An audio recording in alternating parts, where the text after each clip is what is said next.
Michelle Snyder here, local realtor in Indianapolis, Indiana, and on today's Weekly Minute, I'm going to give you 3 tips if you are considering buying a property and becoming a landlord.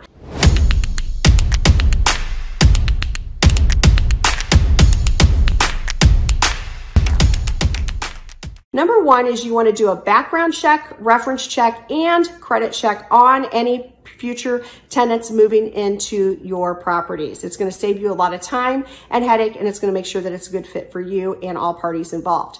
Number 2 is you want to make sure you have plenty of cash reserves set aside, because you will have tenants move out and you'll have new tenants coming in, and you might need to refresh the unit before a new tenant comes in. So there could be a delay there. So you want to make sure you have plenty of money set aside for that. And lastly, you might want to consider hiring a property management company to manage the property for you. Most of them charge about 10% per month, which is, so let's say you're charging $2,000 a month, it would end up being about $200 a month for managing that property for you. But it's well worth it, because they will get all the calls for things that are broken, things that are not working, etc. And also they can collect the rent for you and deal with all the headaches. Now, if you have any questions about buying a home that you potentially want to do an investment on and actually rent it out, feel free to reach out to me. I'd love to help. Have a great day.